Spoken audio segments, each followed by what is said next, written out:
querida! Chegamos agora com tudo no Sementes Podcast desta quinta-feira.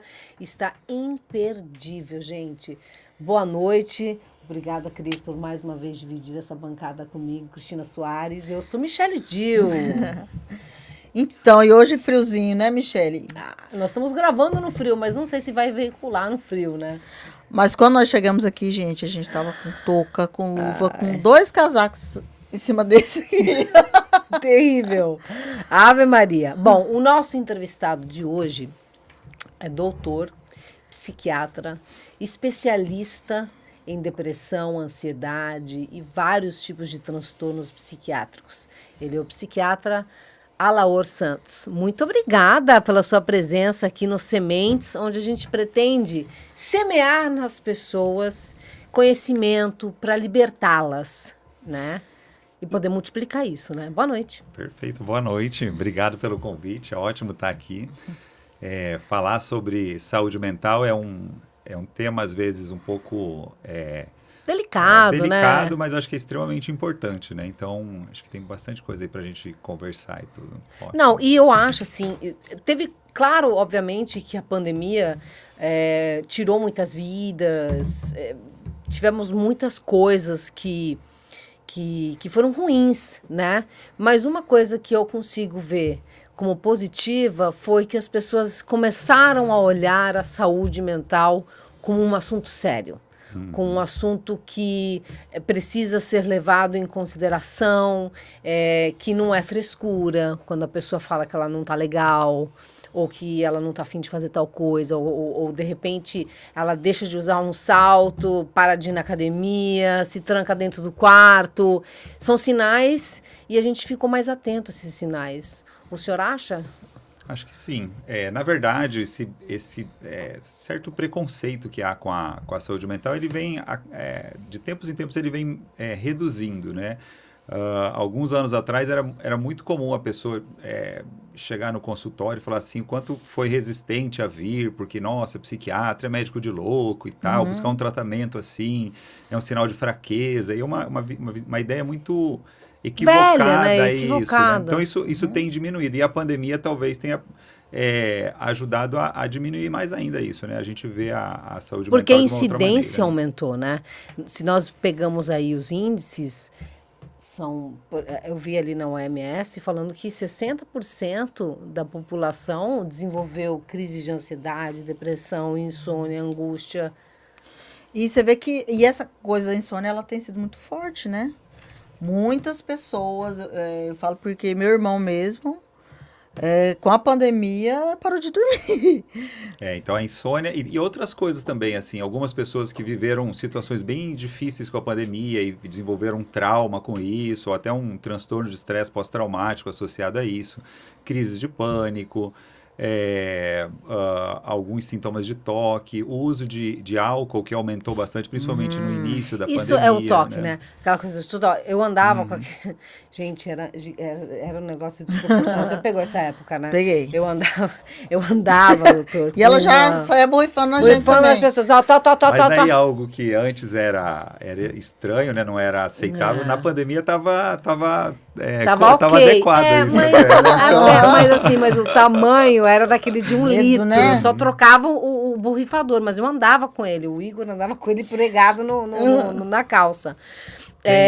Tem uma pessoa aqui, ó, até assim, fazendo um parênteses aí, tem uma pessoa que eu acompanho que ela tem um quadro de toque, o toque dela... Toque, né, é o transtorno obsessivo compulsivo. Então, a pessoa tem pensamentos obsessivos e tem algumas compulsões, que seriam como se fossem manias, que a pessoa tem que fazer aquilo repetidamente, né? Então... Tipo, fechar a porta 5 vezes. E o dela era principalmente com limpeza. Então, a casa tinha que estar... Todo dia ela tinha que limpar, tinha que ser daquela maneira. O esposo chegava em casa, ele precisava deixar o sapato fora de casa, tirar a roupa, ir pro banheiro, tomar banho para poder entrar em casa, porque ele tinha ficado fora. E aí para ele aquilo era tudo... Aí na pandemia, as pessoas começaram a fazer isso porque precisavam pela pandemia. Aí Ela ela, começou a achar até graça, porque as pessoas estavam vivendo o que como ela vivia anteriormente, né? Isso, Ai, que absurdo. Mas, enfim. Mas existem essas... Por isso que eu falo, não adianta a gente ir contra, né? E pensar que é uma vulnerabilidade você assumir algum tipo de problema na sua saúde mental. É muito pelo contrário, é você não assumir, porque aí sim você é vulnerável, exatamente. né? Quando eu crio resistência, né? Eu vou, às vezes, adiando algo. Pode ser que eu ache caminhos e melhore, mas muitas vezes isso pode ir piorando, progredindo, né? E eu entrar num quadro mais grave e tudo, quando podia ter buscado ajuda e melhorado isso e tudo, né? Porque tem também, pelo menos tinha, né? E acho que vem melhorando, né? Como você disse, essa questão do fator religioso, né? Ah, a pessoa tem falta de depressão, mas é algo espiritual. E aí isso era muito complicado, por quê? Porque a pessoa ela tinha uma resistência de dogma, buscar né? um médico. Até falando da loucura, né? Eu me lembro acho que é o Jacques Legoff, né? Um historiador, que ele trabalha esse contexto da Idade Média, e aí ele fala, né, que na Idade Média, as pessoas que tinham um problema, né, que eles chamavam de a loucura, né, eles falavam de que eram pessoas que estavam possessas de demônios, né. Então, assim, não, toda doença, toda doença mental, ela já era atribuída a uma questão religiosa. E isso é algo que ainda existe. Ainda existe. Porque aí a Então- pessoa, não, vamos orar pela pessoa, vamos rezar pela pessoa, porque Eu a acho que pessoa até tem pode fazer tudo isso, mas ela não procura um procura médico também, né? Mas aí, o que acontece? Aí ela vai agravando o problema que ela tem, né? A pessoa, ela não procura um médico, né? Porque até essa resistência mesmo a ter um médico que trabalha com a mente, né? Psique. Porque a pessoa pensa, não, a saúde é uma coisa física. Não, tem que tomar um remédio para uma coisa física. Como se a saúde mental não fosse importante. Não, cara, e eu Né? vou dizer uma coisa pra vocês, e eu acho que o doutor pode falar melhor do que ninguém, né? O que comanda tudo é o cérebro, o psique. Então, se isso não tá funcionando direito, obviamente que vai ter...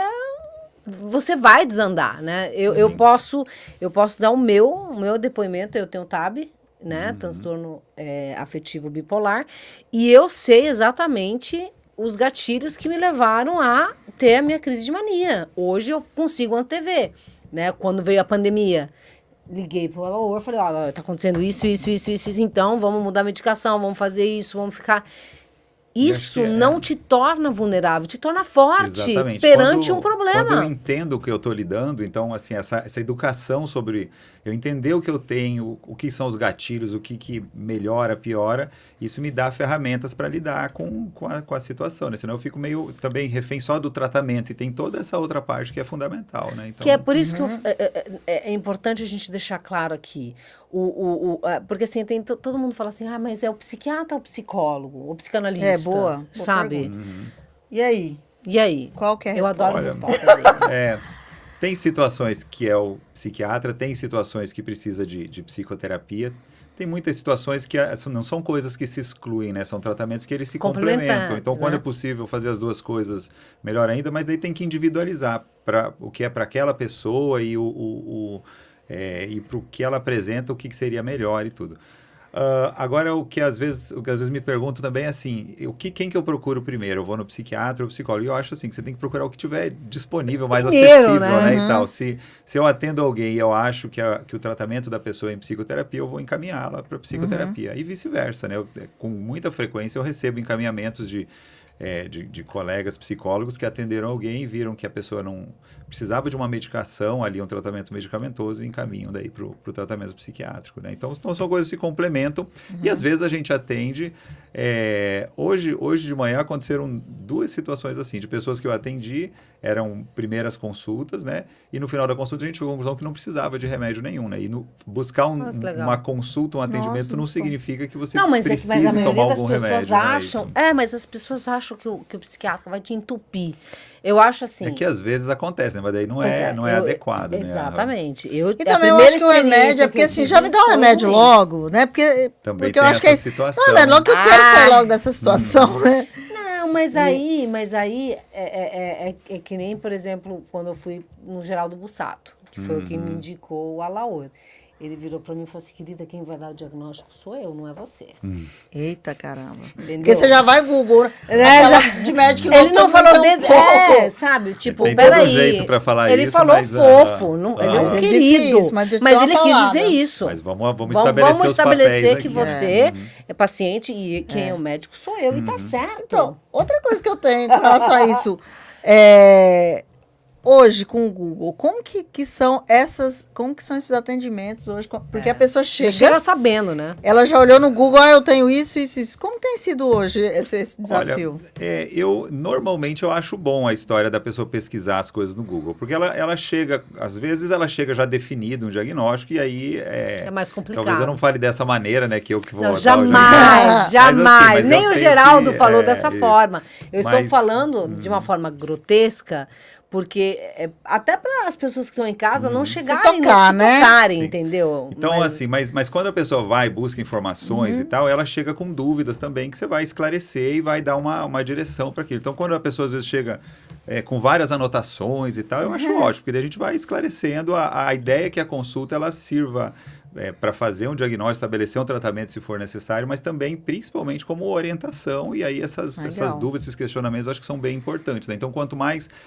se o acesso à informação para a pessoa é um livro técnico, talvez ela não vá ler, não é do interesse, tem um monte de palavra que às vezes ela não vai entender e tal. Quando ela vai na internet, ela busca coisas que estão mais relacionadas a acessíveis ela e tal. Só que às vezes essas informações também não são tão adequadas, né? Então daí a gente tem que filtrar isso, mas enfim, eu acho que geralmente isso é benéfico, isso acrescenta e tal na consulta, né? Eu acho que o problema da internet é que assim, você vai lá, a pessoa uma encravada e já é câncer, né? Então normalmente, e tem um viés na internet, por exemplo, a pessoa começa a tomar uma medicação, ela vai procurar na internet, mas geralmente quem postou no fórum, no negócio, em algum local, é aquela pessoa que passou mal, não é a pessoa que ficou bem com o remédio. Então tem um viés de seleção que você tem muitos casos que não deram certo, então a pessoa lê e ela fica meio assustada. Já fica sugestionada, seja com a medicação né? ou com a pessoa vai ler lá sobre depressão, aí ela vai ler várias pessoas que falaram que não melhoraram, mas não é a realidade, a maioria das pessoas vão melhorar muito com o tratamento, né? Então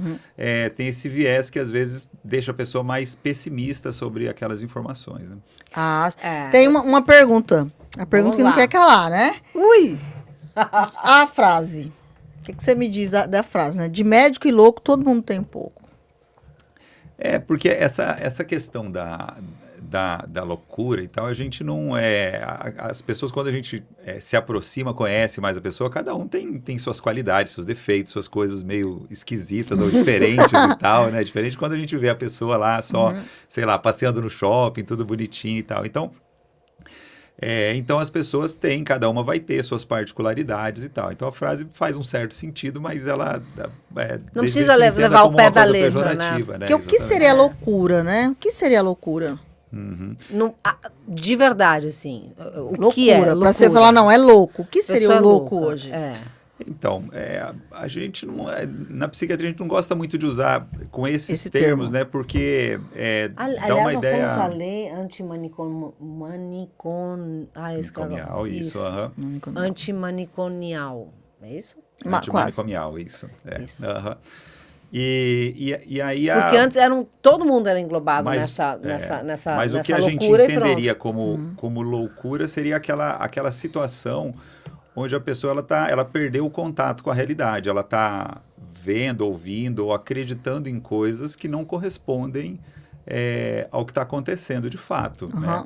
Então eu posso ter um quadro de estar assim fora da realidade por causa de um uso excessivo de drogas, de alguma substância, por um quadro, algumas doenças, várias doenças, mas também assim na própria depressão, uma depressão grave pode cursar com períodos onde a pessoa perde o contato com a realidade, um transtorno bipolar, na esquizofrenia, num transtorno delirante, tem várias doenças onde a pessoa mas aquilo é um momento que ela está assim, né? Ela está fora da realidade. Aí a gente tem que achar uma maneira de trazê-la de novo, esses pensamentos, organizar a mente dentro do que é real mesmo. Um processo, né? Para trazer de Maria, volta. Deixa eu só contar o meu, então. Peraí. Conta. Então, eu posso dizer que eu experimentei a loucura, no caso de mania. Mas eu tinha noção. O engraçado, assim, eu tinha noção de que o que eu estava fazendo não fazia sentido. Uhum. Ou seja, eu não perdi contato, Uhum. mas Mas você estava fazendo coisas que não estavam que não adequadas, estavam que de não acordo, correspondem ao que corre- é a Michelle e não tal, era né? Isso. Michelle. Isso Aham. seria Isso seria um entre aspas, semi-loucura. É Aham. isso? Uma semi... Eu gosto de dizer assim que seria Uma antessala. quadro, um quadro de psicose, sabe? Que a mente está saindo da realidade, né? É, e aí, tanto que pegando esse gancho do transtorno bipolar, o transtorno Sim. bipolar até alguns anos atrás, o nome dele era psicose horrível. maníaco-depressiva, né? E não é que virou outra doença, só foi mudado o nome. Porque era esse muito nome, pejorativo, isso, né? E ele não define o transtorno, porque assim, em alguns casos, na transtorno bipolar, a pessoa tem episódios de mania, né, de muita aceleração, muita energia e tudo, e períodos de depressão, né? Então, por isso bipolar, porque tem os dois polos, né?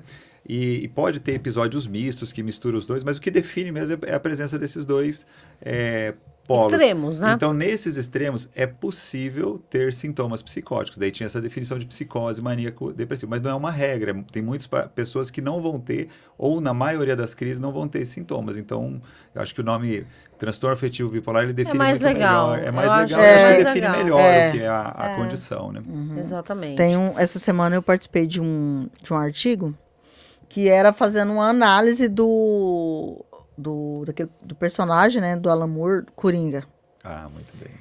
E aí era aquele, né, livro antigo da década de 80, que é A Piada Mortal. E aí tinha um momento que o Coringa, ele tinha um artigo lá, né, um capítulo desse artigo, que o Coringa fazia um questionamento com relação à nossa sanidade. Né? Ele falava assim que o homem comum, ele pensa que é normal, né? Ele colocava assim. E aí ele falava, todos nós, né? Essa vida, ele falava, né, que a vida era uma anedota e todo mundo, e não tinha ninguém que tinha, tipo assim, que era... Não é normal, ele não usava esse termo normal, mas ele falava assim, que tava com a sua sanidade mental Em intacta. equilíbrio. E aí no final ele falava, né? Ele tentava provar pro Batman que todo mundo era louco. Né? Ele mostrava a vida e é tão interessante porque às vezes a gente se questiona com relação a essa questão de normalidade. Né? Que aí vem essa questão, o que é ser normal? Né? Dentro dessa questão, o que é normal?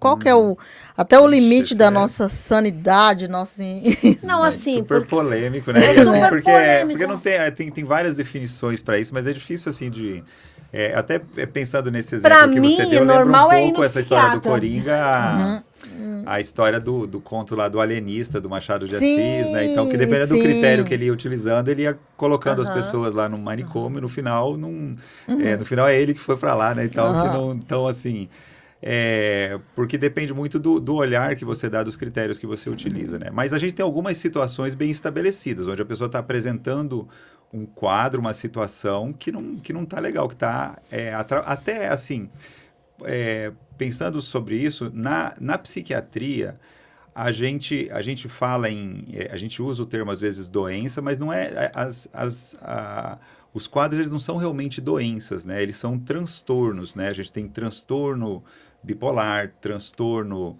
depressivo, transtorno de pânico, transtorno de ansiedade generalizada e por aí vai. Porque são algumas características que, para muitas dessas condições, são características que as pessoas vão tê-las, mas quando elas adquirem uma intensidade que preenche alguns critérios e começa daí a transtornar, atrapalhar a vida da pessoa, é aí que a gente entende aquilo como um transtorno, né? Então, como transtorno bipolar. Então, e aí, por Eu esse gosto lado, quando essa você história diz da que internet... todo mundo tem um pouco de ansiedade, todo mundo Isso. tem um pouco de Todo mundo oscila um pouco o humor, mas nem por isso é bipolar. Então, por exemplo, com essa história da internet, atualmente, talvez o único diagnóstico psiquiátrico que eu mais desfaço do que faço no consultório é o de transtorno bipolar. Porque a pessoa que acorda de manhã, chega à tarde, está irritada, e à noite está triste, ela chega lá falando assim, eu sou bipolar, vim aqui porque eu estou precisando de tratamento. E não é isso que define, isso aí é a personalidade da pessoa. Sim. Ela até pode ser bipolar, mas não por essas características. Então as pessoas confundem muito interessante. oscilação de humor com o transtorno bipolar. Eu tenho que ter crises de depressão e as crises de mania e tal. Então, e que são períodos longos e tal, né? Então daí é uma coisa que a gente tem que... a pessoa tem que entender o que é isso e aí... Olha, muito boa essa colocação, porque assim, eu vejo pela Michelle, por exemplo. Né? Falam, é bipolar. Michelle, que é nosso objeto de estudo. Objeto de estudo, Objeto claro. de estudo, Michelle, por exemplo. Eu não percebo na Michelle essa alteração. Então, eu mesmo, assim, a gente que é leigo, né, senso comum, eu pensava nesse sentido aí, né, que bipolar, se ele tá de um jeito, eu encontro a Michelle agora, à tarde, amanhã e tal, ela sempre... Esse é, Mas o é a jeito da medicação, pessoa, né? né? Então, o fato Porque de são oscilar outras muito coisas, o humor né? durante o dia define, assim, é o jeito da pessoa, né? Que pode ser um problema ou não, pode ser até Agora, um uma transtorno na coisa vida que dela. você já observou é momentos que eu acordo muito cedo e momentos que eu não acordo tão cedo assim. Que a sua energia aumenta ou diminui dependendo de períodos aí de um que você tá período. vivendo, né? Mas que não tem uma intensidade que a gente entende como uma crise, como que seria o que que é normal, definiria como um transtorno, Sim. né? Sim. Para ansiedade, eu acho que mais ainda, né? Você comentou da ansiedade. A ansiedade é algo que faz parte do cotidiano das pessoas, de todo mundo, né? Se a gente estiver acordado, tem que ter algum grau de ansiedade. E voltando lá à história da pandemia, foi uma das coisas que mais aconteceram, né? A gente, talvez o que mais gere ansiedade na gente é a incerteza. E no começo da pandemia a gente tinha um monte de incertezas e tal, né? Então a ansiedade aumentou muito, mas não necessariamente isso é um problema, né? Se eu consigo lidar com essa ansiedade, ok, né? A ansiedade é essa sensação de apreensão, receio, preocupação ou até de medo de alguma coisa que ainda está por acontecer. A ansiedade é sempre para frente, seja algo que vai acontecer daqui a um segundo, seja algo sem um prazo definido, seja lá na minha velhice e tal, mas são os ICs, né? E se acontecer isso, e se tal coisa? É sofrer por antecipação, né?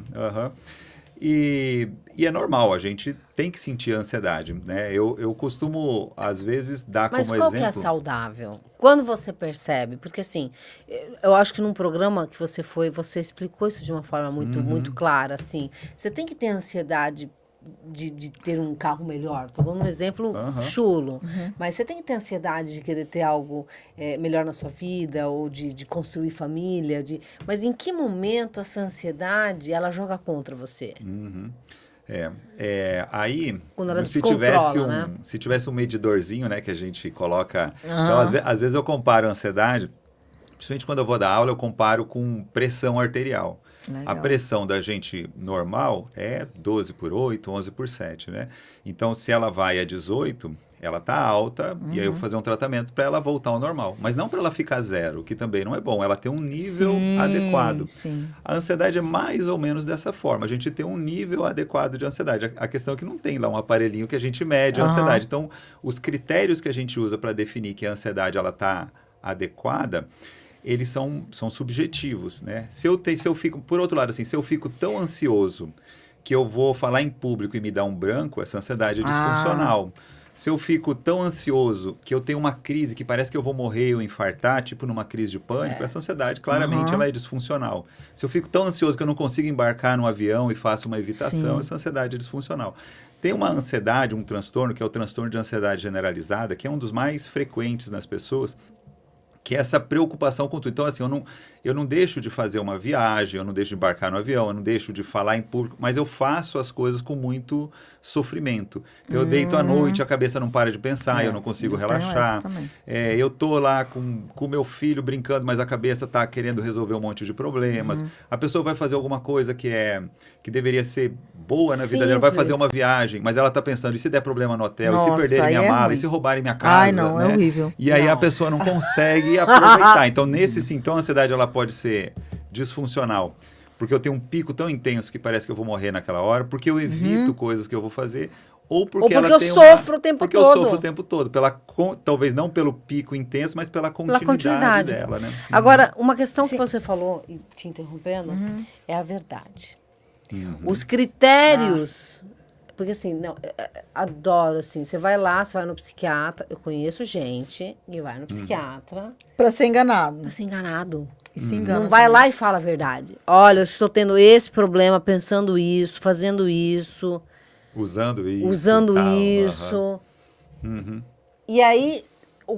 Às vezes ela vai empurrada por alguém também, né? Aí ela chega e ela mente, né? Ela chega, ela mente, e aí ela é medicada, aí a culpa é do psiquiatra.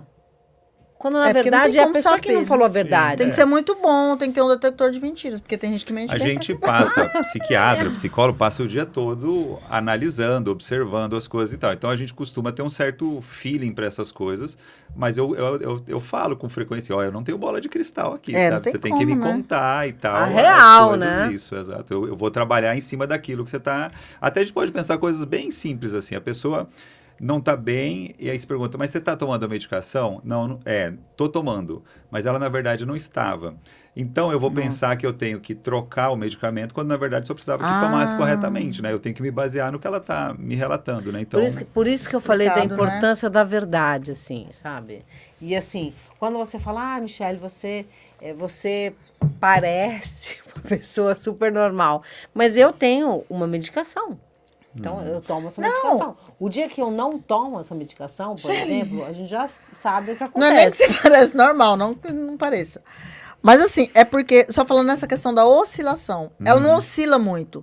Você encontra agora, porque tem gente que é assim, mas aí, como você disse, é o estilo da pessoa, né? Não é assim, eu encontro a Michelle agora, tá rindo, depois tá chorando. Porque tem gente que é assim, que você não tem Aham. essa Não tem parte. parâmetro, né? Você vai querer matar 1000 quando te acontece alguma coisa. Mas assim, se o dia tá tranquilo, tá tranquilo. Não tem essa oscilação. E uma questão dessa parte da ansiedade positiva, né? Assim, positiva, né? Vamos colocar assim. Talvez, pelo menos para mim, eu vejo na questão da preparação para as coisas. Então, assim, porque tem coisa que eu preciso fazer, aí eu quero fazer, aí eu vou me dedicar mais para dar certo. isso. Então, não é que eu vou ficar com aquela neura, eu tenho que fazer, mas eu vou fazer mais, vou me dedicar mais do que o normal, porque eu fico ansiosa para que a coisa dê certo. Mas não é aquela coisa de falar, ai, será que vai dar, ai meu Deus, vai dar errado. Não, mas é assim, não, deixa eu, por exemplo, aí eu durmo um pouco tarde para eu preparar aquele negócio o mais rápido possível, para chegar no dia saia certo, para que né? saia bonitinho. Então, eu sou ansiosa nesse sentido. Então, para mim, eu Mas acho a não é ansiedade uma ansiedade positiva. disfuncional, né? Uma ansiedade que te ajuda a ter uma performance melhor nas coisas. Sim. Então, se a gente voltar naquele exemplo da pressão, aquela pessoa que tem uma ansiedade baixa, ela não tem muita motivação com as apática, coisas. né? Ela é meio apática. Talvez ela não sofra muito com as coisas, mas também Mas ela também não não vai é feliz de progredir nas nada coisas que também. ela faz. Então, a gente poderia dizer assim que as Isso duas também funções... tem que procurar as ajuda, duas né? funções principais da ansiedade são de proteção, né? Olha, legal. Se eu fico ansioso na hora que eu estou dirigindo, eu tenho menos chance, eu vou ficar mais É atento, menos verdade. chance de Mais bater o alerta, carro. né? Se eu vou atravessar a rua, eu olho com cuidado para os dois lados. Então, assim, a ansiedade ela tem esse efeito de proteção e principalmente de melhora do nosso desempenho, que é essa questão de preparar as coisas com antecedência. Eu tenho uma prova, eu vou estudar antes e tal, eu antecipo. Se eu penso, a gente pode usar exemplos de N coisas e tal. Se eu começo a pensar lá na frente, com os meus negócios, o que eu vou fazer e tal. Então, esse pensamento, que não precisa ser um sofrimento, né? A gente faz com que a gente antecipe as coisas. E aí a ansiedade tem uma função benéfica na vida da pessoa, né? Então, por isso que a ansiedade ela é boa. O problema é o excesso de É o ansiedade. excesso. É aquela coisa de sofrer mesmo, entendeu? A dor não transtorno tem jeito, mesmo, mas né? o sofrimento é opcional, né? Você vai lá e fica lá sofrendo, Não, não mas dá. Mas assim, eu acho muito importante a gente frisar isso, sabe? Que quando você vai procurar um profissional, seja ele um psiquiatra, um psicanalista, um psicólogo, um terapeuta, o primeiro que estiver à mão, como você disse, e aí ele vai te encaminhar exatamente para onde você vai, é sempre falar a verdade, né? Porque é um profissional que não vai sair falando, né? Existe um sigilo profissional e que vai cuidar de você, e você tem que confiar. Então, se não deu certo no primeiro, porque eu tive experiência ruim, eu já tive experiência ruim de ir numa médica, que foi a que primeiramente me diagnosticou como maníaca depressiva. Eu não... Eu não sou maníaca. Conversa essa mulher louca. E que história é essa? E uma coisa que era pequenininha naquele momento se tornou muito maior lá na frente. E aí, o que eu queria falar agora, que como você falou do medidor, aí eu lembrei de uma outra coisa. Quando eu tive a crise de mania, que eu fui lá para hipermania e tal, e meio que surtei e tal, e fiz um monte de coisa que eu não sabia que não era certo de fazer, mas fiz, a explicação que me foi dada foi muito, muito bacana, porque eu consegui enxergar. Quando o psiquiatra, na época, era o Geraldo Bussato, ele virou para mim e falou assim, Michele, é o seguinte, depois de 4 consultas e tal, aí ele chegou à conclusão que era bipolaridade mesmo, e ele falou assim para mim, olha, quando a gente fala sobre problemas, transtornos e tudo mais, não é um osso quebrado. Você não faz um raio-x e você vê exatamente onde está quebrado, né? Então, é algo que vai demorar. É como se você tivesse pegado um gaveteiro e tirado todas as gavetas e jogado no chão. Vai demorar 2 anos para voltar. Tudo normal. Com sorte. Se esforçando muito. Ou seja, tomando medicação, fazendo psicoterapia e tudo mais. Aos poucos, vamos organizando aos poucos. Uhum. Mas eu acho que a mentira, aquela coisa assim, a mentira, a falta de coragem, porque isso é ser vulnerável. É porque eu acho que a negação, ela faz parte, eu acho que, do ser humano. Eu acho que a pessoa, por mais que ela tá buscando um tratamento, ela não quer acreditar que ela tem aquilo. Então, eu acho que a negação é justamente por isso. Ele chega Mas, caraca, bicho, a vida As inteira pessoas você procura autoconhecimento. A hora que você chega num resultado, você não quer saber, você não né? quer saber. Mas eu não, posso Michele, dizer, porque eu já fiz isso. Eu acho que parei de tomar a medicação, pessoa tem entendeu? suspeita, ele encontra um caroço na mama e ela chega diante do médico e ela quer negar. Eu acho que é isso. Eu acho que é o medo de saber a verdade. Às vezes a pessoa ela engana pelo medo de tudo, saber. Tudo a gente precisa individualizar, pensar para aquela pessoa como que isso funciona, né? Para algumas pessoas, um diagnóstico ele é uma coisa libertadora. Puxa, eu entendi o que eu tenho e agora eu sei como eu vou lidar com isso, né? Então, é isso que acontece, como que eu posso me cuidar e tal. Para algumas pessoas, isso é como se fosse uma sentença. Então, tem todo um processo de aceitação e tal. Então, tem N formas de reagir a isso. Tem pessoas que têm dificuldade, às vezes, às vezes cria uma relação que precisa agradar o médico, e o médico está lá, na verdade, para ajudá-la, não para ser agradado ou não. Né? Então, daí, esconder algo, não falar a verdade, está prejudicando a própria pessoa. Mas muitas vezes não é o que acontece, né? As pessoas são mais a conscientes, lógica é que a pessoa, né? Principalmente depois de um tempo de acompanhamento, ela tem essa noção e aí a ideia é que se cria uma parceria, né? Tem algumas situações, muitas, que a gente faz o tratamento durante um tempo, a pessoa melhorou, aquilo finaliza, né? Tem alta e tal. Tem alguns quadros que eles não acabam, né? Que eles precisam de continuidade, principalmente para que aquilo não apareça. Igual, sei lá, a gente pode usar o exemplo da pressão alta e tal, né? Que eu tenho que ficar tomando o meu remédio para ficar bem, que o remédio ele não termina aquilo, né? Não. E eu falo assim da medicação, mas também tem todo o processo da psicoterapia, do autoconhecimento. Às vezes eu preciso resolver coisas lá do meu passado. Tem N situações para a gente daí...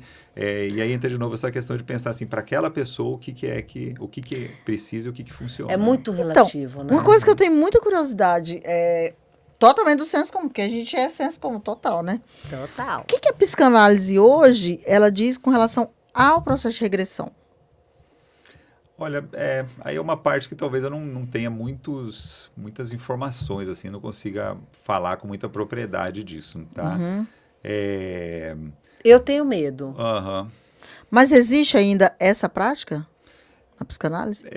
Pelo que eu vejo assim, dos profissionais com quem eu trabalho em conjunto de psicanálise, eu não vejo mais esse tipo de é mais catarse, escuta. É mais o sentido assim, de entender coisas lá no passado, às vezes na infância e tal da pessoa, que geraram, às vezes, traumas ou que tem relação a teoria com do iceberg, né? Exatamente. Tipo, ver o que tá no... Isso acontece muito, né? A pessoa viveu um trauma, sofreu um abuso.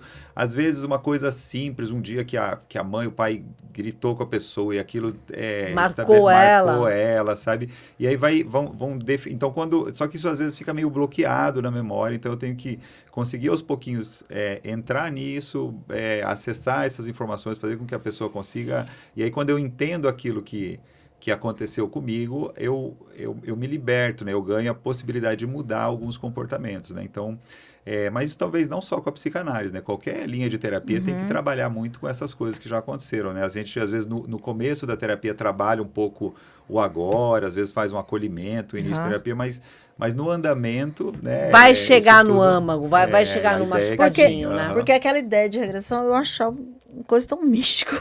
Porque assim, Eu acho meio. Eu acho tenho medo. estranho. Aquela coisa do, eu vou fazer uma regressão e vou voltar lá no útero. Pra quê? eu também, eu não acredito, mas eu não consigo acreditar muito Não, nesse negócio, eu assim, eu vou falar bem a verdade. Eu não vou falar o nome do curso, nem falar mal do curso, mas eu fiz um curso de PNL Então, eu acho que complicado. me deixou maluca. Porque eu deixei de tomar. Ou seja, ela me programou de uma tal forma que achei que eu era autossuficiente e parei de tomar remédio. Mas você conseguiu se sentir programada? Cara, eu parei de tomar o remédio durante 3 meses E e terminei funcionou? andando. Claro que não. Óbvio que Esse não. negócio é sinistro. É sinistro. Aí Eu o acho que estranho. acontece? Aí eu voltei ao meu problema. Então, né, piorou, né? Porque Piorou. 3 meses sem tomar medicação, Exatamente. Eu sem fiquei cuidar. 3 meses, aí eu tive uma crise. Que a Laura acompanhou. Então, Então, assim, não dá. Não dá. Mas isso é uma questão. Hoje, obviamente, hoje já tem 10 anos e tal. Sou uma outra pessoa. Mas, assim, muitas pessoas têm esse problema de achar que já deu. Eu tô ótima. Então, assim, eu Hoje eu vou não tenho mais essa questão. Eu procuro sei algum que faz parte da minha caminho vida e acabou. Que parece assim, que vai ser uma solução, que Sim. vai resolver aquilo e tal, né? solução Então, mágica. isso É deixa uma a pessoa... negação. Às vezes dá um... Dá um é bug. bom, né, de pensar assim, puxa, eu vou achar algo que aí meu problema acaba, né? Vou resolver isso, né? Que daí muitas dessas soluções... Milagrosas. Elas não são soluções, né? Então... Não são É complicado. sustentáveis nem É, plausíveis. mas assim, por isso que eu vejo que é muito... existe muita coisa que envolve esse coisa da negação, né? E até da busca pelo profissional. Porque assim, existe um fator sério que é um fator religioso. Porque a pessoa, ela tá numa religião e a religião coloca isso aqui é uma coisa, é falta de Deus, né? E não todas, assim, existe um outro, né, que acaba colocando dessa forma. E a pessoa, ela fica com medo, ela se sente culpada. Ela se sente culpada por buscar uma ajuda profissional, porque se ela tem aquela fé, ela começa a pensar, não, é que eu não estou orando o suficiente, eu não estou rezando, eu não estou buscando a divindade lá suficiente para isso, né? Então, assim, aí o que acontece? Ela se sente culpada por isso, então ela não vai no profissional, ou mesmo assim, eu já vi casos, quando morava no interior, né, do Mato Grosso, de passar igrejas, né, pelas cidades, na cidade pequena, eu lembro de uma vez, na cidade de Glória do Oeste, até, vizinha da minha cidade, Mirassol do Oeste. E passou uma igreja lá e a pessoa prometia, um cara, né, que prometia curar todo mundo. E chegou uma senhorinha lá e falou, a senhora está curada, não precisa, a partir de hoje, a senhora não precisa tomar mais a sua medicação. Olha e ela que tomava medo. um remédio Isso. controlado. Que medo, O que medo. aconteceu com essa mulher? Com menos de 10 dias ela morreu, porque ela precisava de tomar um remédio controlado. Então, assim, a fé, que é uma coisa positiva para o ser humano, ela tem é uma faca de dois gumes. Mas acho que é uma exceção esses casos assim, né? Que é um absurdo, né? Daí a pessoa entra numa dá. seara que não é a dela e tal. No caso... E uma coisa que está prejudicando que é perigoso. as outras pessoas, né? Mas acho que não é o que é assim. É que quando tem uma situação assim, vira uma coisa marcante e tal, e vira história, notícia e tudo, né? Mas não é o que eu vejo assim com as igrejas, com a religião. A religião normalmente ela tem um papel muito benéfico, bom, né? Inclusive Muito é bom. algo que eu costumo quando a pessoa acredita em algo, segue uma religião, Até que ela ajuda, busque que isso Mas ambiente assim, não é só isso. isso. Às vezes a pessoa está com uma doença, um quadro que ele precisa de um tratamento, de uma intervenção naquilo, né? Agora, em geral, a religião, ela ajuda nesse processo. Mas se procurar a religião significa assim, então agora eu vou abandonar todo o tratamento, aí a gente não... Não, é o que... Então, a racionalidade, é o caso né? da imersão que eu fiz, onde... Enfim, fizeram essa reprogramação. Então nem precisa ser uma questão de religião. Não, né? Isso, não tinha nada a ver com exatamente. religião nesse caso. Era uma programação neurolinguística, entendeu? Que é a pior. Enfim, e aí... Não, pra mim, faz, individualmente, tanto faz. Pra mim, não foi legal, porque eu acabei E talvez a gente possa tomando usar isso rumos que- da questão de entender, às vezes, achar que eu autorregulava sozinha. como uma fraqueza, ou de que a pessoa não buscou esse entendimento, às vezes, equivocado. Isso acontece, às vezes, a gente pode pensar mais no ambiente de casa, assim, que às vezes a própria família tem dificuldade de entender, né? Não é incomum que a pessoa que não está bem, em um momento ou outro, ela abuse um pouquinho dos sintomas que ela tem. Mas isso não significa que ela não tenha nada, né? E aí esse contato com a família, essa orientação com a família de entender ou tentar compreender o que a pessoa tem, que, por exemplo, a pessoa com depressão, ela não está com depressão porque ela não está saindo do quarto ou fazendo as coisas, que é porque ela está com depressão que ela não sai do quarto, que o não fazer não é a causa, é a consequência dela estar doente, né? Então, isso às vezes é difícil de entender e tal. E daí as pessoas têm uma tendência a cobrar, mas por isso, você não está fazendo isso, não está fazendo tal coisa e tal, mas a pessoa não está conseguindo. Então, até o processo de... nós estamos indo no extremo. Nós temos muitos comediantes, por exemplo, que são extremamente depressivos, né? É a história... Nós tivemos recentemente um que acabou cometendo suicídio. Como que ele chama, gente? Esqueci o nome dele, mas ele era um comediante. E ele fazia outras pessoas rirem, mas ele não ria por si. Ele ria para que os outros rissem, sei lá, qual que era, mas ele era depressivo. Então, assim, eu gostaria que você também agora, doutor, nos desse um norte no sentido de como amparar, né, essas pessoas ao nosso redor. Porque depois da pandemia, nós tivemos alguns setores, né, que foram mais afetados. Nós estávamos falando antes em off que os adolescentes, por exemplo, e você vê isso muito na escola, né? Demais. Foram os que mais foram afetados, né? Na sua sociabilização, na própria construção da sua identidade, né? Então, assim, como amparar esses pré-adolescentes, adolescentes? Verdade, essa questão dos adolescentes, né, foi talvez a faixa etária, o grupo aí o da ápice, população né? que mais teve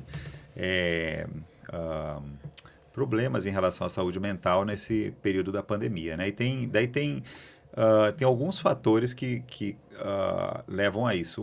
Um deles é a questão de que, por exemplo, para os adultos, muitos, assim, no primeiro mês lá da pandemia se isolaram em casa, mas passaram alguns dias, algumas semanas, voltaram a trabalhar, sair para ir no mercado, para fazer uma coisa, outra vida, não voltou normal, mas as atividades voltaram a ver gente e tal.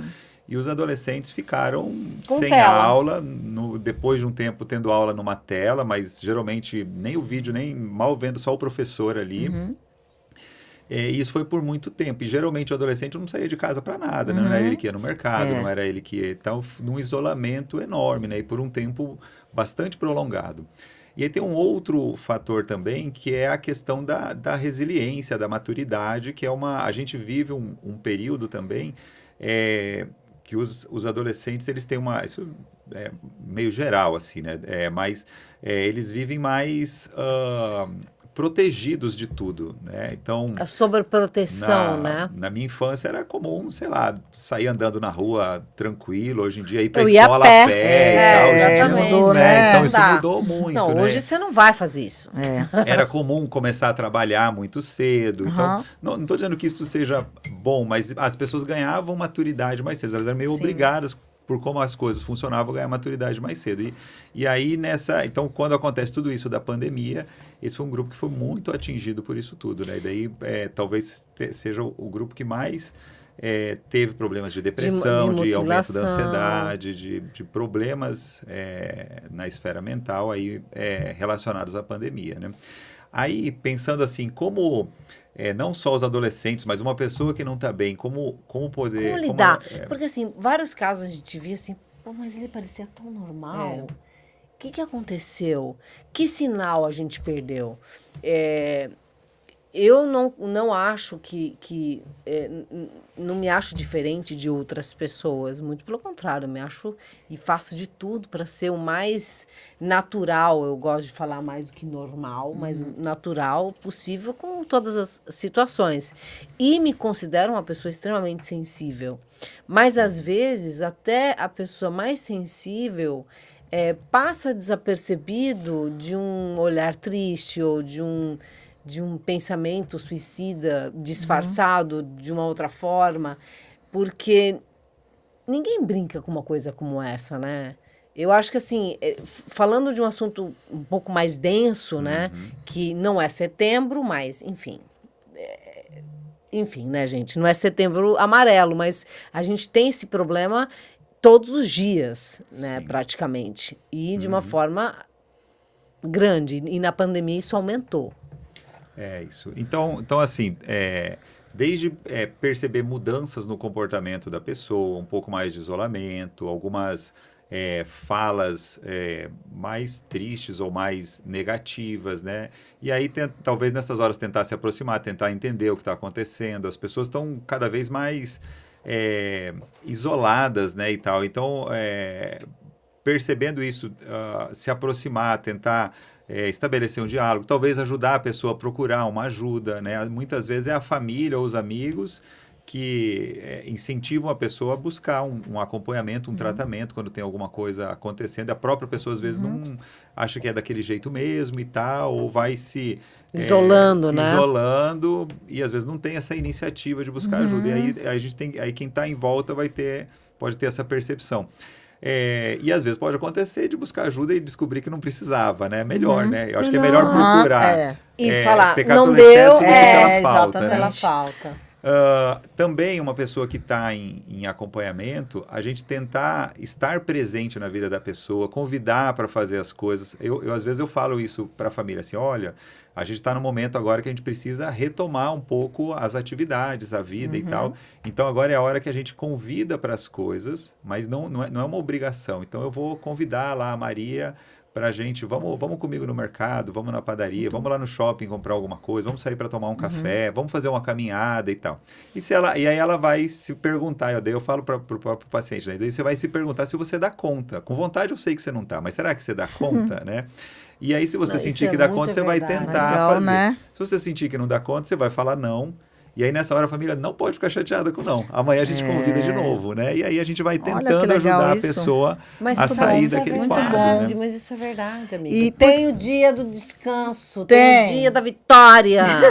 E o que acontece também? Eu acho que, por isso que o papel da família é fundamental, porque às vezes a família não tem paciência, né? E ela já vai taxar de frescura. Eu vejo na escola... a criança, o estudante, ele está falando, eu tenho isso, eu tenho crise de ansiedade. E os pais, muitas vezes, falam, não tem, é frescura. É muito complicado. Porque, assim, eu vejo, assim, é uma idade tão difícil, porque eles não se sentem compreendidos. E eles não são. Não é só que não se sente. Ele não se sente, mas muitas vezes realmente não é. Porque eu vejo os pais chegam e a gente fala, olha, né, vamos procurar uma ajuda, né? Especialista. Um especialista, né? Uma ajuda de um médico. Vendo que tem alguma coisa aí que não tá bem. Isso, porque a gente observa, né? Você pega uma criança, a gente observa. Todo dia você tá observando. E os pais não, mas não tem nada, é frescura, sabe? Então, e a gente sabe que se procurasse uma ajuda médica, podia chegar e acontecer como você disse. Podia não ter nada, mas pode ter algo que vai ajudar. E é muito complicado, porque essa aceitação por parte dos pais, da família... Às vezes é bem complicada, né? E assim, ele chega e eles falam, professora, minha mãe fala que é frescura. E aí, sabe, você percebe mesmo que ela tem um problema. Mitos e verdades. Vamos lá, mitos e verdades. O que fazer? Nós sabemos que a ansiedade aumentou 60%, a angústia e todos esses transtornos e desequilíbrios, mas, por exemplo, eu tô com uma crise de ansiedade ferrenha, né? Pegar um saco daqueles de pão lá e ficar respirando, vai funcionar? Vai? Isso é verdade? Isso ajuda. Ajuda. Aí, tá vendo? Tá vendo? Respiração, né? Porque a respiração é importante. Porque na crise de ansiedade é comum a pessoa ter a impressão que está faltando ar, né? E, na verdade, ela está respirando como se fosse em excesso, ela está hiperoxigenando, né? Então, às vezes, numa crise de ansiedade, antigamente eu perguntava para a pessoa, se ela falava assim, o ar acaba, eu pergunto assim, mas ficou com o lábio roxo, com o dedo roxo? Porque seria assim, de falta realmente de oxigênio, sei lá, numa crise de asma, isso pode acontecer e tal, né? Atualmente eu pergunto para as pessoas assim, você colocou o oxímetro? Porque agora todo mundo tem oxímetro em casa. É verdade. Então, tá acima de 95? Aí tá, a pessoa fala, coloquei, tava 99, então não tá faltando ar, né? Ela tá hiperventilando, ela tem uma sensação, na verdade numa crise de ansiedade, normalmente o que a pessoa sente é muito pior do que o que realmente está acontecendo no corpo. O coração parece que vai explodir, vai sair pela boca. Aí você mede o pulso e tá 120, tá acelerado. Mas se você subir uma escada, talvez ele suba mais do que isso. Não tem nada demais, não é nada absurdo. A respiração parece que não entra o ar, mas na verdade a saturação de oxigênio está lá no mar, está super alta e tal, né? Então, quando a pessoa respira ali no saco e tal, isso diminui sincroniza, né? Isso. Na verdade, eu gosto mais de orientar a pessoa a fazer uma técnica de respiração nessa hora, né? Eu peço para a pessoa, na hora de uma crise de pânico, do desespero, para ela puxar o ar contando até 3, 1, 2, 3, aí segurar até 3, 1, 2, 3, e aí solta. Olha, e aí puxa o ar de preferência pelo nariz, solta pela boca. 1, 2, 3 é para tornar a respiração lenta, né? Porque se ela puxar o ar pelo nariz e fizer... Acabou. Aí, né? Tem que ser lento. Então, já quando foi, eu né? conto 1, 2, 3, e assim, o processo de ter que contar também tira um pouco o foco daquilo que está preocupando a pessoa, distrai um pouco ela ali no processo da respiração, mas só de respirar profundamente, de uma maneira mais pausada, isso já melhora bastante. Gente, né? então a meditação... É ótima, né? Não, gente. Exercício E esse físico, negócio da meditação também, nós vamos fazer, Michele. Nós vamos fazer. E essa coisa da meditação, gente, na minha vida foi uma descoberta, porque eu tive um processo de crise mesmo, de ansiedade, sabe? De ficar sem dormir à noite, aquela coisa. E eu pensei, vou ter que fazer alguma coisa. Aí eu procurei no YouTube aqueles vídeos, sabe, de meditação, e eu comecei a fazer, que é a questão da respiração, né? Perfeito. E, gente, como que isso fez diferença na minha vida? Como ajuda, né? Ajuda a respiração. Coisas simples que podem fazer Você muita fecha os diferença. olhos. Impressionante. Aí já mandei elas pra Michele. Michele nunca usou. Para com isso.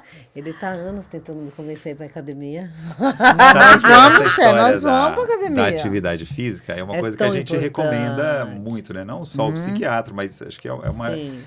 Há uns anos atrás eu vi um estudo sobre as recomendações de saúde que as pessoas menos seguem, tá? Em penúltimo lugar estava a atividade física, né? Então as pessoas fazem atividade física porque elas resolveram fazer, não porque alguém recomendou e tal, Olha né? só. É porque você fala assim, hoje Mas é uma parte do tratamento também. Não, eu acho Mas assim, e é tão importante, a gente vai ter que você fazer, Michele. metaboliza. Vamos Eu acho fazer. assim, quando eu era rato de academia, que não foi quando eu conheci a Laor, nem Geraldo Mussato, eu sentia que, assim, aquilo que a gente estava conversando lá fora, os primeiros 3 meses são o ó, não adianta mentir. Mas depois você sente, e o dia que você não faz falta. E aí você, aquela coisa, aí você entrou no ritmo e tal. Então, assim, passa os 3 meses, você já tá feliz da vida e você passa a gostar e passa a tomar gosto.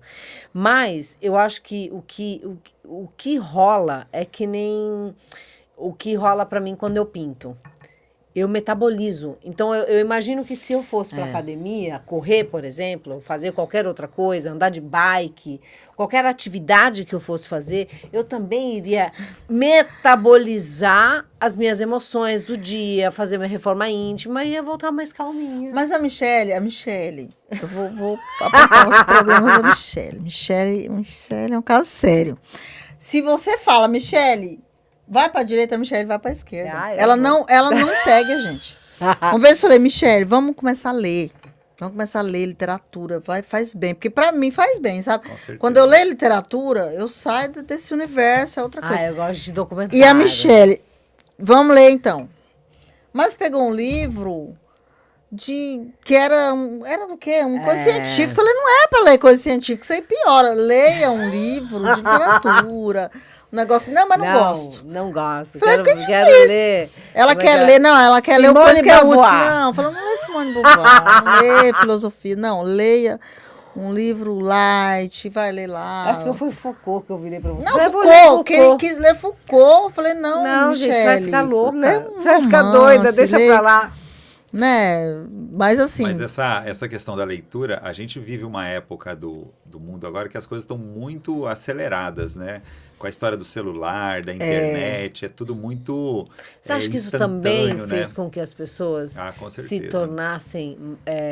Isso isola um pouco as pessoas. Ah, As pessoas o celular, né? conversam, tem grupo lá da família, do trabalho, de um monte de lugar, mas o o contato... contato, o toque... Isso, ele diminui com isso, né? Tanto que, às vezes, dentro da mesma casa, as pessoas estão, cada uma conectada no seu quarto, no seu celular, e não estão interagindo. Então, quando a gente faz atividades e aí tem uma outra coisa também que às vezes o que a gente está tendo acesso são tudo coisas muito curtas, que não mantêm a atenção por líquidas. muito tempo, né? A pessoa vai ler notícias, ela só lê lá os títulos, ela acaba nem É lendo mais a verdade. matéria. O vídeo, né, para assistir é um vídeo de 30 segundos. 30 agora o que mais está fazendo sucesso nos vídeos são essas coisas bem curtas, né? O TikTok, shorts, né? os shorts lá do YouTube e tal, né? Então, só que você fica consumindo o dia todo coisas muito curtas, né? E às vezes a gente precisa treinar o cérebro da gente, na rotina da gente, ter momentos em que a gente desacelera um pouco, que a gente faz coisas onde a gente permanece mais tempo concentrado. Né? Aí a leitura é ótimo, né? A leitura é uma coisa ativa, né? Que quando você assiste, mesmo que você assista um filme, se você prestar atenção ou não, o filme vai continuar passando, né? Se você ler, não, as letrinhas não vão ficar entrando ali se você não ler linha mas por linha, verdade. né? Então você tem que... É uma conduta mais ativa, né? Então a leitura é ótima. A meditação, que aí eu paro tudo e dou uma desacelerada nas coisas, né? Mas você sabe que é muito louco. No começo você não tá dizendo... Não é fácil não fazer meditação. Para mim não foi algo É difícil fácil. ficar sem pensar em algo, né? Não, sem pensar em algo. Você fica pensando em 1 milhão de coisas. Você tem que parar. Aí você fica só parada pensando em 1 milhão de coisas. Mas a ideia é não pensar, né? Mas A ideia é não pensar em muita coisa. Até eu tenho aquele livro do Conan Doyle, né? O Estudo Vermelho. Tem um diálogo do Sherlock Holmes com o Watson, que é interessantíssimo sobre essa questão do cérebro ficar cheio, né? Porque o Watson, né? Ele fala assim, ele pergunta se o Sherlock Holmes não tinha lido isso, aquilo outro. Aí ele chega e fala assim, não. O cérebro é como uma gaveta, ele falava, né? E você tem que escolher o que você joga na gaveta. Porque se você jogar muita coisa na gaveta, quando você precisa de encontrar uma coisa importante, não tá. Então ele falava assim, eu consumo aquilo que importa. E é muito interessante, isso eu li na adolescência, né? E é interessante porque isso casa muito com hoje, né? A gente consome tanta porcaria na internet, pedaço de vídeo, pedaço disso, aquilo, que o cérebro da gente fica tão cheio, que quando você vai ler uma literatura, um livro assim interessante, até você entrar na história, na história demora muito tempo. Eu vejo assim, eu fui, esse ano fui ler um livro, no início do ano, fazia tempo, até o Stephen King. E quando eu comecei a ler, gente, um livro maravilhoso.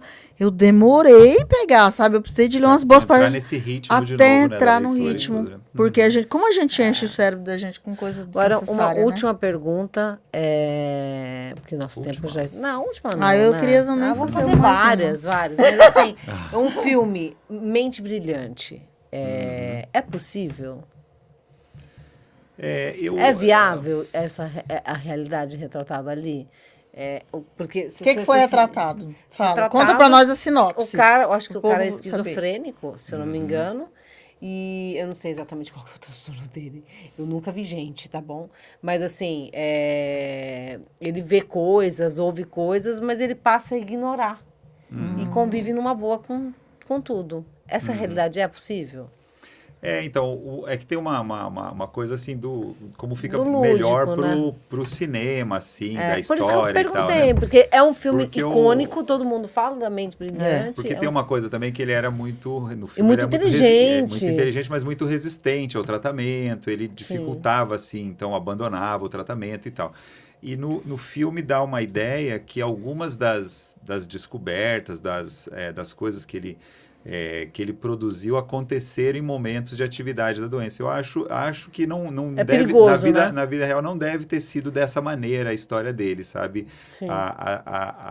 Quando ele estava sintomático, isso é uma coisa ruim, não tem como isso ser bom para a pessoa ser produtiva. E eu concordo em gênero e número e grau. Agora, mais recente, nos últimos anos, né, começaram a ter esses extratos com com canabidiol, né? Na verdade, dentro da maconha a gente tem uma quantidade grande De de substâncias, né? E mas a gente pode simplificar em duas substâncias principais, que seria o canabidiol e o THC, né? O canabidiol ele tem esse efeito, às vezes, de diminuir a ansiedade, causar um relaxamento, né? E o que dá, tipo, o barato aí da maconha e tal, seria o THC, né? E aí Que tem não é o esses, que usa. Não, mas a maioria das formulações hoje de canabidiol, eles têm uma pequena porcentagem de THC junto, tá? Então tem uma série de questões ainda que não estão bem estabelecidas. Claras. A gente está numa fase de amores com o canabidiol que está sendo prescrito para tudo e acho que tem um excesso nisso. Não estou dizendo assim que seja errado isso, mas acho que tem um excesso. Tem pessoas, às vezes, que tem um quadro que tem outros tratamentos mais eficazes que já começam direto no canabidiol e tal. Então, por exemplo, para quadros de dores crônicas e tal, ele tem claramente indicação. Epilepsia de difícil controle, que foi o que motivou, inclusive, a liberação, abertura né? para isso e tal. Mas agora, assim, quando as pessoas estão vendendo a ideia de que serve para tudo, né? E aí Nossa, claramente complicado. não é dessa forma. Então, é comum... eu ver no consultório pessoas que começam a usar o canabidiol e aí começam Mas a o aumentar canabidiol é a o quê? Como é que é utilizado medicinalmente? Normalmente a formulação é em gotinhas, a pessoa vai, então, é um extrato que tem uma concentração, tem X ali de canabidiol, e daí você calcula para aquilo que a Pergunta pessoa... que não quer cara dar barato, isso? Não. É só efeito Medicinal mesmo. medicinal. Medicinal, isso. E aí você vai chegando numa dose que seria a dose indicada para aquele problema que a pessoa apresenta, né? Mas então, o que eu ia dizer assim, que é bem comum a pessoa começar a usar, vai subindo a dose, aí ou tem algum efeito colateral importante ou não tem resultado e aí para de usar. Para algumas pessoas é ótimo, né? Mas tá um momento Uma assim onda. de... Não, veio a onda pergunta do por isso. uso. Eu tô falando assim porque tem muita gente que acaba, assim como a gente viu no filme, que na loucura, ou nos lapsos de loucura, ele teria mais criatividade ou teria mais assertividade. As pessoas usam as drogas em geral, né?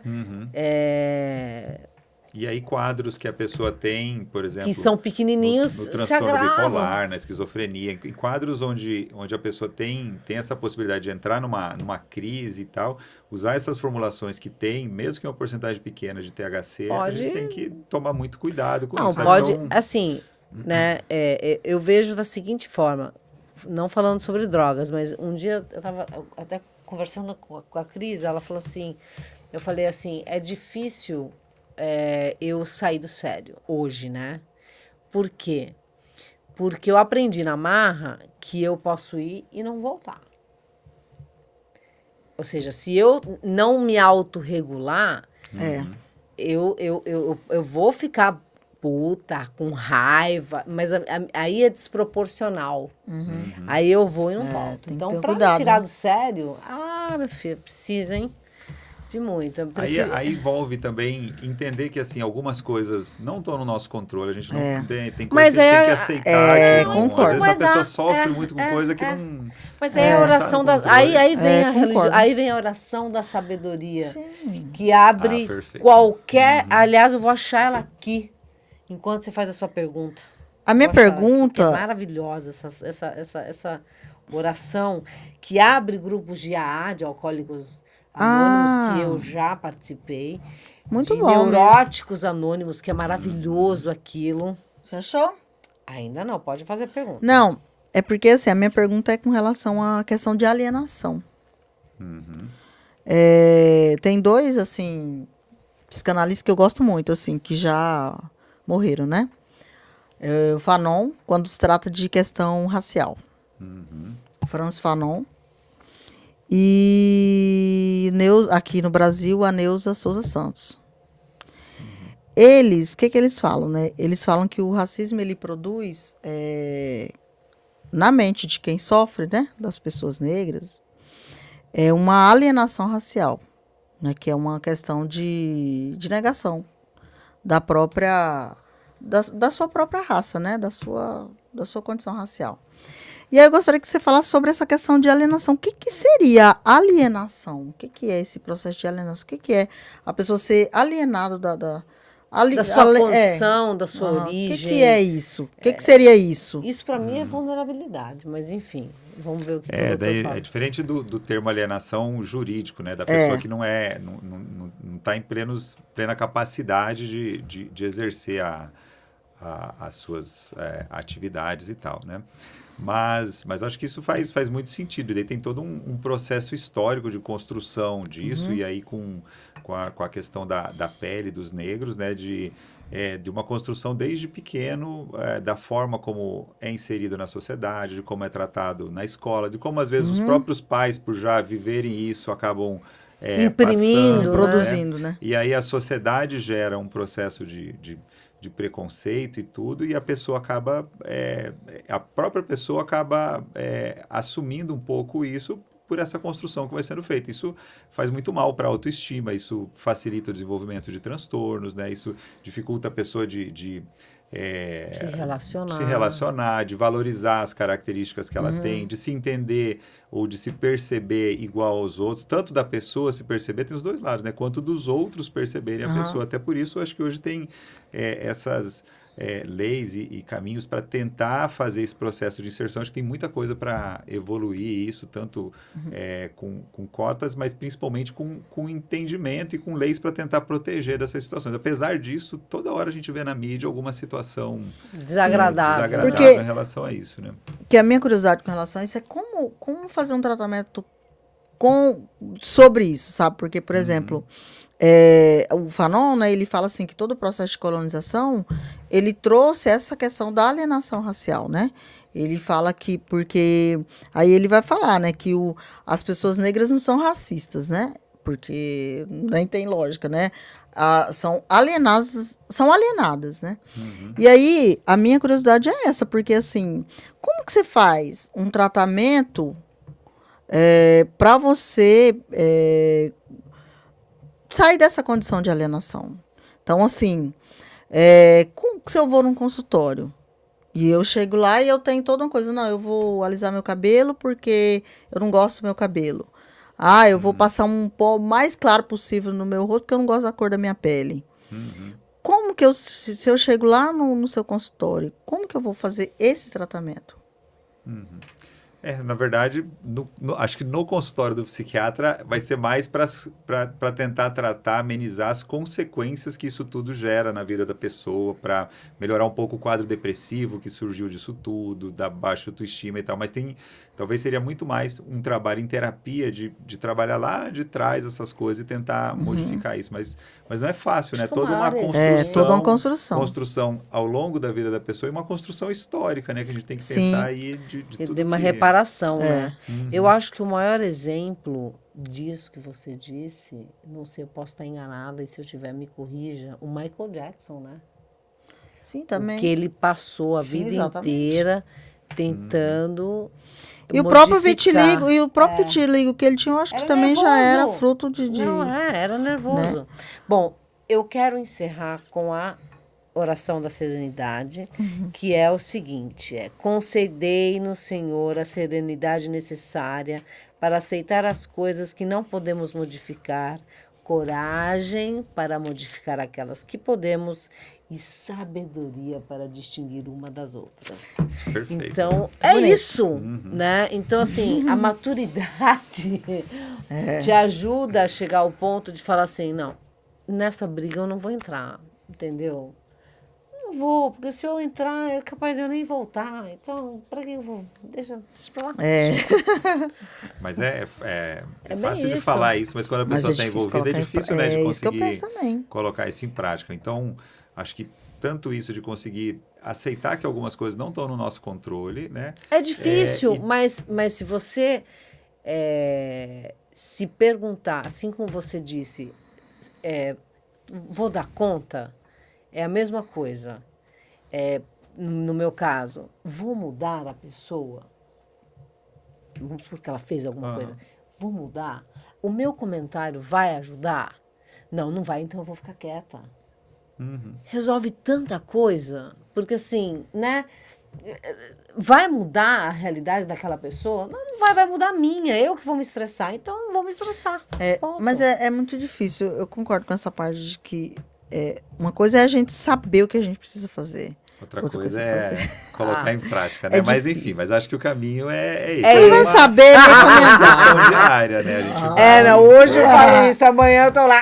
Quebrando Não, pau. quebrando pau. Não. Eu acho que a gente tem que ter autorregulação.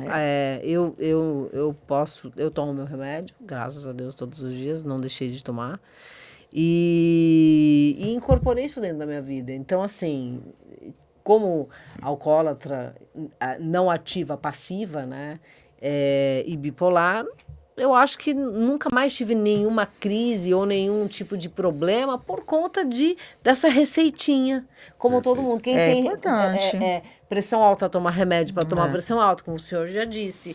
Quem tem problema de bipolaridade, toma seu remedinho. E assim, é mito também que, nunca acerto o meu remédio. Cara, Verdade. Eu tomo meu remédio de pressão certinho. Eu também. Pressão alta, eu tenho há 3 anos, tomo remédio até hoje, E sem aí trocar. é como se não tivesse nada, né? Só É como que se não você tivesse tem que nada. Mas você toma e tá tudo seguir com certo. isso. E você E vai ser pra sempre, Você sabe pelo que o jeito. Alaor é ótimo. Pra quem tá assistindo, gente, ele desenha pra você. Ele faz assim. É bom. Você tá vendo essa linha? Tá vendo que o final tem um abismo? Se você Aqui, não tomar aqui o em abismo, cima, ele faz assim e aqui, ó. Aí, o legal é transitar por aqui, ó. Ele faz assim. E alguns dias a gente vai estar um pouco mais animado, um pouco e menos, um pouco mas mais- não mais num dentro- nível que seja um problema, né? Não vai nem muito pra cá, nem muito pra cá. Ele desenha pra Importante. você. Olha, muito obrigada, Maravilha, Laor. ótimo. Sempre Passou muito rápido, Ele né? é ótimo, gente. Maravilhoso. Ele Eu tinha é muita ótimo. curiosidade de conhecer. Muito Porque a gente, naquele processo de escrita do livro... Aham. Não, desde que eu conheço Michele, a Michele é o nome que eu mais escuto nessa minha vida. Olha lá, Eu tinha muita vontade de conhecer. E aí, no processo da escrita do livro, Aham. e aí eu fiquei curiosíssima, né? E quando a Michele falou, não vai vir uma Laura, eu falei, agora pronto. Agora Agora vai ser legal. maravilhoso, mas foi melhor ainda. Melhor E ainda. acho que com o né? livro, isso tudo de você não ter receio de falar do seu tratamento, das coisas que você passou. Não, e, até do e até próprio no próprio aceito. livro, de contar a sua história, as coisas todas, eu acho que isso é muito legal, assim, né? De eu poder, e te permite viver melhor Sim. com essas questões, né? Isso Sabe Porque qual que é a, se olhar a sensação por um ângulo que eu de tenho? fora É como também, se eu né? tivesse sentado no banquinho. Para quem foi alguma vez em AA, ou Neuróticos Anônimos, ou Narcóticos Anônimos, sei lá, cada um na sua onda, é como se eu tivesse sentado no banquinho e falado abertamente. E você se liberta, Exato. Aham. sabe? Você deixa de se esconder atrás de um rótulo. Não julgo quem o faz. Eu conheço muita gente que fala, eu tenho TDAH, então por isso que eu sou assim, assim, assim. Não, eu sou bipolar e não sou assim, assim, assim, assim. Você vai ser assim se você quiser, né? Tem Exatamente. algumas coisas que eu posso escolher na Eu minha vida. escolher ser. Esse pensamento, às vezes, assim, eu tenho umas características que eu tenho que aceitá-las, ok, mas tem que cuidar com esse comentário, porque às vezes ele é só uma maneira de... Eu sou desse jeito, Camuflar, né? então tem que me aceitar É, assim, pronto, né? Aí sabe? fica cômodo, Fica né? difícil, E essa né? parte- Dessa maneira. A parte da gente se conhecer, eu acho que é importante, porque certas coisas a gente sabe que a gente tem que evitar, né? Porque, não, eu sei que se eu for para aquele caminho vai dar em tal coisa, então eu já nem faço. Já não vou, já não falo, já não entro em determinadas coisas, né? Eu acho que a parte o conhece a ti mesmo, acho que é muito por isso, né? Porque se eu me conheço, eu sei que certas coisas é bom eu nem inventar moda. Que vai E dar limite, erro. cara. Limite, aprender a falar não. E é uma aquela das coisas velha mais difíceis história. que É a tem. mais difícil, né? Nós viemos, pelo menos eu sou da geração da dificuldade do não, né? E eu nem se falo. Então, quando você aprende a falar não, Aí você fala quer falar sim não pra você, tudo, né? É sim pra você, não pro outro. Não, e aí a gente quer aí. falar não pra tudo. Não, não vou. Não, não faço. Não, não sei o quê. É questão Não. de achar esse equilíbrio, né? A palavra-chave é dar um equilíbrio. Dá o pra isso, né? equilíbrio. Às vezes você quer e você fala não só porque Não, você aprendeu, aí não, tá errado, não pode. Mas eu acho que o segredo é a gente sustentar o não. É. E isso melhora muito a autoestima e evitaria tantas mulheres de entrarem em relacionamentos abusivos se elas sustentassem ou não e não fossem sujeitadas, né? Mas, enfim, eu quero agradecer Maravilha, ótimo. muito, muito mesmo a sua presença aqui com a gente. Eu acho que a gente semeou muito conhecimento. Nossa, pros muito nossos mesmo, telespectadores. gente. Demos muitas dicas. Você tem alguma dica de leitura que você queira indicar para as pessoas? De livro, de filme, de música. Uma série que para seja. maratonar, né? Nesse friozinho. O seu livro é ótimo, acho que é uma boa recomendação aí. Vou até chorar. Aham. E segue o barco, gente. Vai lá Exatamente, na né? Amazon. Ai, que tudo. Tá bom. Está ótimo. Muito perfeito. obrigada. Eu agradeço do convite, espero que tenha outras oportunidades aí para a gente Sim, falar gente, de com certeza, em sempre. relação à saúde mental e tal, tem N coisas que a gente pode abordar e Ah, tem o outro muita a gente coisa tem que interessante. saber como que ele fez na pandemia com os casais que se queriam se Gente, separar. esse é outro assunto. também, Outro dia. maravilhoso. Ave Maria, quantas pessoas. Mas, muito obrigada mesmo. Esse gente foi agradece o Semente mesmo, de hoje, hein, nossa. querida? De peso. E assim, e é legal porque como a gente aprende, né? Como eu aprendi hoje, assim, quanta coisa que não fazia a mínima ideia. Então, assim, uma a troca, gente né, que agradece vai, mesmo. muito bom. Né? Muito Bom, obrigada mesmo. Quem muito se despede, pouco quer ir porque a embora. gente não quer ir. Né? Não quer ir embora. quero. Meu pai sempre dizia. Mas esse foi o Sementes de hoje. Maravilhoso. Espero que vocês tenham gostado. Eu amei. Ai, maravilhoso. Vamos ter mais oportunidades. Semana que vem tem muito mais. Muito obrigada, Cris Soares. que agradeço. Doutora Laor. Obrigado, gente. Ótimo. Até a semana que vem. Até. Beijos. Beijo.